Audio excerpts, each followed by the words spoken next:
The controversial MIG deal, which took place during the tenure of the previous administration, has become a talking point once again. The Police Financial Crimes Investigation Division's investigation into the deal is still ongoing. In 2006, 4 MiG-27 ground attack aircraft were purchased for the Sri Lanka Air Force. The deal also involves the repair work on 3 MiG-27 aircraft and a MiG-23 aircraft. An investigation is underway on the charge that a sum of over $6 million was defrauded through a fake company under the guise of a transaction between two states.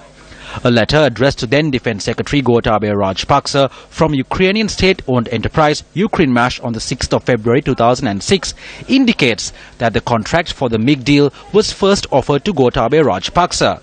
The letter from Ukrenmash states that there is an urgent need to supply additional fleet of MiG-27 aircraft and overhaul Sri Lanka's current fleet of MiG-23-27 aircraft that was supplied by the Ukrainian state-owned enterprise a few years ago. Ukrenmash in its letter further states it looks forward to working closely with the Sri Lankan Ministry of Defence and offers its assistance and expertise in matters of common interest. On the same date this letter was addressed, Ukrenmash brought the contract for the MiG deal to the attention of the Defence Secretary. Bearing the inquiry reference number SLAF/4/6/AIR dated 7th February 2006, the letter indicates that the Sri Lanka Air Force had made their request to Ukrenmash.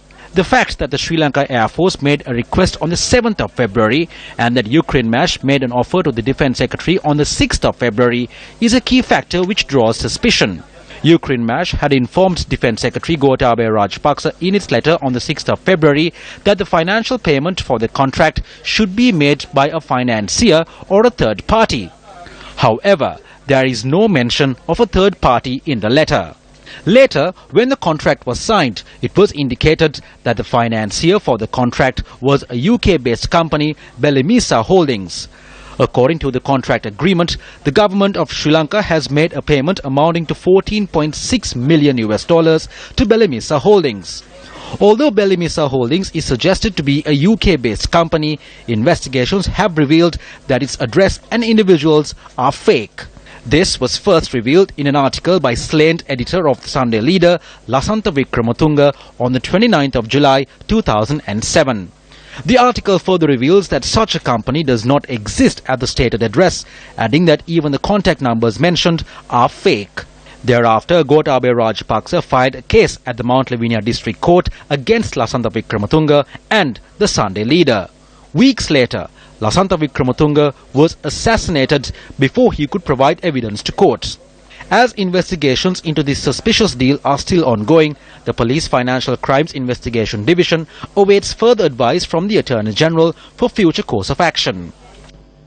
Did you see this news? Ceylon Today says, Gotabaya Rajapaksa, the Lee Kuan Yew of Sri Lanka. Gotabaya Rajapaksa to become Lee Kuan Yew? Lee Kuan Yew never robbed the country. Lee Kuan Yew never strike any big deals. No MiG deal, no big deal. But today, the people who have done the big deal and the MiG deal are today talking and the weekend papers are writing about it. Gotabaya the man, Gotabaya never does this, Gotabaya didn't do. If you have Gotabaya's investigation, I think 365 days will not be enough for that investigation. How can newspapers write like this? Now they are saying there is an investigation going on in Ukraine. Why should anybody investigate?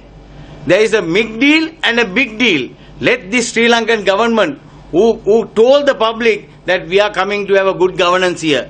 Let us investigate. This investigation has already been swept under the carpet for the last 2.5 years. Let the government come now out and start this investigation and take all perpetrators into custody.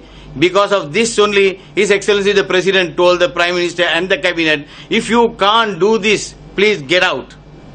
Allow me to do it. Give it for 3 months, I will do and show you. I think it's time for the President to put his foot down and take control of events that is taking place in this government. If there's a wrong that's been committed, then a proper investigation should be carried out and the wrongdoers punished. The issue here is that 2.5 years have gone. That is why the President said that day to give me 3 months to show how this is done. However, he asked for the Attorney General's Department and the Ministry of Law and Order to be vested in him in order to get this done. The people who have taken over these portfolios should work and show how it is done. They should take responsibility. There's just another 2.5 years left. What I'm saying is that they should stop chasing after the small offences and concentrate on the large-scale ones. They should either prove these charges or say they cannot prove them. That is what the President said. We hope that something of this nature happens.